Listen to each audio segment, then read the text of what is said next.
윤석열 후보의 선대위 원톱 자리를 놓고 왈가왈부 말이 많습니다. 결국 비워놓은 채 오늘 출발하게 됐습니다. 어제 저녁이죠. 윤석열 후보와 김종인 전 위원장이 예정에 없던 정격 회동을 가졌습니다. 윤석열 후보의 제안으로 이뤄졌다고 하는데 삼고초려하면서 예우하는 모양새를 취한 겁니다. 그 장면부터 보고 이야기 나누도록 하겠습니다.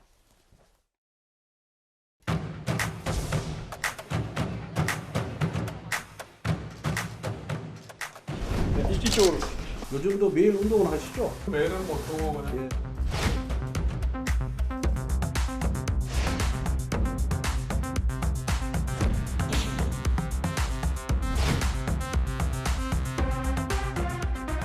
총괄선대위원장 수락하셨습니까? 아직은 내가 뭐 거기에 대한 확정적인 얘기는 안 했어요.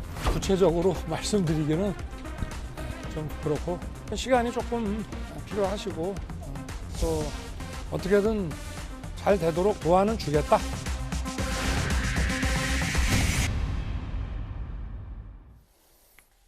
예정에 없었던 깜짝 만찬 회동이었습니다. 저도 놀랐습니다. 윤 후보가 직접 단판을 짓겠다고 나선 것 같은데 주변에서는 이런 얘기도 나왔습니다. 김종인 없이 가자 이런 얘기도 나왔다는 보도들이 많이 나왔습니다. 그런 만류에도 불구하고 이같이 삼고초려를 했다는 것. 김 전 위원장 합류에 대한 윤 후보 측의 의지가 상당히 강한 것으로 봐도 될까요? 이재명 기자 어떻게 보세요?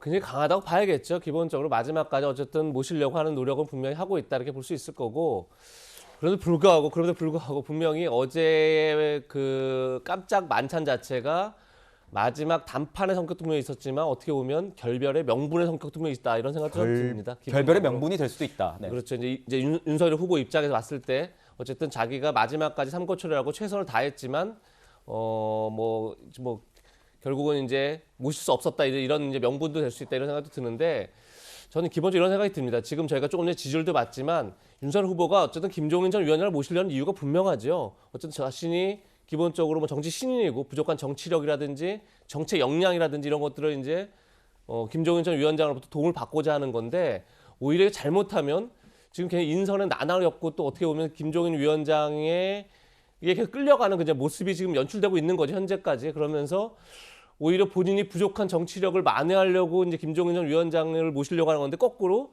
본인의 부족한 정치력을 각인시키는 그런 역효과가 날 수 있는 거죠 현재 상황이. 그런 점에서 윤석열 후보가 어쨌든 오늘 이제 정책본부장을 발표하고 정책본부장 자체가 굉장히 중진들이죠. 또 지금 뭐 발표된 내용을 봐야겠지만 어쨌든 간에 굉장히 중진들로 그리고 또 뭐 원희룡 후보를 정책본부장 맡긴다 이런 얘기가 있을 정도로 어떻게 보면 본부장 자체가 다 그러니까 총괄 선대위 안에서 움직임보다는 스스로가 다 자기 역할들을 갖고 지금 움직인다 이렇게 봐야겠죠. 그렇게 되면 결국은 김종인 전 위원장의 역할 자체가 가뜩이나 지금 뭐 김병준 뭐 상임위원 선대위원장이라든지 아니면 뭐 김한길 뭐 새시대 준비위원장이나 이런 분들로 견제받는 것뿐이 아니라 각각의 이제 총괄 본부장에게 각각의 어떤 이제 김종인 전 위원장, 윤석열 후보가 얘기한 것처럼 위임 정치를 얘기한 것처럼 어쨌든 다 권한을 주겠다 이런 이제 구상이 명백하기 때문에 그런 점에서 김종인 전 위원장이 제가 볼 땐 뭐 아직까지 결정하지 않았다 이렇게 얘기하지만 사실 앞으로 합류할 가능성도 높지 않다 이렇게 봤을 때 저는 어제 그 만찬 회동 자체가 어떻게 보면 결별의 어떤 명분을 만들어가는 과정일 수도 있다 이런 생각도 듭니다.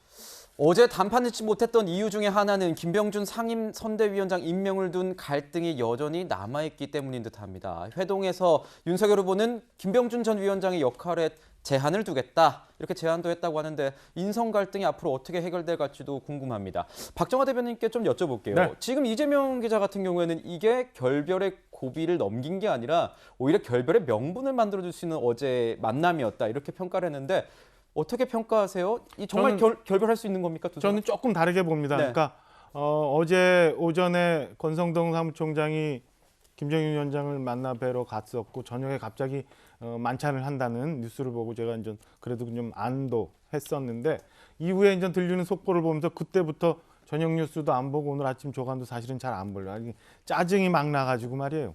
좀 전에 저희가 그 여론조사 그래프 봤지만 제가 볼 때는 이게 하루에 1%씩 까먹고 있는 상황인 것 같아요. 그러나 저는 이재명 부장하고 조금 달리 본다는 게 뭐냐면 저는 김종인 전 위원장이 윤석열 후보를 통해서 그러니까 국민의힘 대통령 후보 윤석열 통해서 뭔가 이루고자 하는 무언가가 있는 것 같아요. 그게 뭐 권력의 뭐 이런 게 아니라 당신이 그 전부터 계속 얘기했던 무슨 경제 민주화 아니면 무슨 약자와의 동행 아니면 보수 정권의 뭐 서진 뭐 이런 무언가의 화두가 꼭 이루고 싶은 게 있는 것 같아요. 그래서 저는 어제 오전까지만 해도 꽉꽉꽉 했기 때문에 김종인 위원장에게도 어떤 시간이란 명분이 좀 필요한 것 아닌가. 그래서 며칠 좀 지나고 나면 김종인 위원장이 그래도 당신이 하고자 하는 무언가를 이루기 위해서 윤석열 후보 선대위에 합류하는 그런 결과로 귀결되지 않을까라는 생각이고요. 저는 김종인 위원장께 감히 뭐 말씀드리면 이게 명선수는 장비 탓 안 하잖아요. 그게 뭐 비서실장이든 아니면 무슨 김병준 상임선대위원장이든 그런 거 말고 정말 당신이 이루고자 하는 일이 있으면 저는 와서 어떤 조건이든 하시는 게 그리고 국민의힘이 여러 가지 준비가 되어 있기 때문에 와서 뜻을 펼쳐주시는 게 좋다. 개인적인 희망을 섞여서 이 희망을 네. 섞인 전망을 좀 해봅니다. 네, 박정화 대변인께서 어제 오늘 상황을 보시면서 이 개인적인 소회, 감회까지 담아서 이렇게 의견 분석을 해주셨는데요. 장경태 의원님도 한 말씀 좀 부탁드리겠습니다. 어떻게 보십니까? 두 사람의 사이 결별할까요? 다시 만날 수 있을까요? 엎어진 물은 주워 담을 수 없죠. 엎어진 그러니까 물은 선거 주워 담을 초려가 수 아니라 저 정도면 삼고 패싱입니다. 그러니까 첫 번째 입당 과정에서 이준석 대표를 무시하고 호남으로 내려가고 있던 이준석 대표에게도 일방적으로 통보하고 입당하지 않았습니까? 두 번째 홍준표 후보 원래 선대위 구성 전에는 경선 후에 이 후보 간의 만남을 통해서 선대위를 어떻게 구성할지를 논의하고 합니다. 네, 홍준표 후보 패싱했죠. 세 번째 이 김병준과 김한길이라는 분들을 또 이 전혀 상의 없이 데리고 와서 소위 삼김시대로 포장지를 다시 만들었기 때문에 이 부분에 대해서 당연히 김종인 대표 측에서는 날 무시했다. 이미 소위 그 양반, 뭐 그 양반이라는 표현까지 나왔지 않았습니까? 김종인 대표는 별의 순간이라고 표현하고 있는데 이 윤석열 후보는 별 볼 일 없다고 얘기하신 거죠. 그렇기 때문에 이 부분에 대해서는 이미 김종인 대표에게 이 무시하고 김종인 대표를 패싱하는 듯한 선대위 구성을 이미 보여준 상태에서 과연 김종인 대표가 뭐 굴욕적인 이런 이 선대위 합류에 응하겠느냐 이건 참 안타깝습니다. 네. 어제 만남에 대해서 저희 의원님은 삼고 초려가 아니라 삼고 패싱이다 이런 어로까지 좀 남겨주셨는데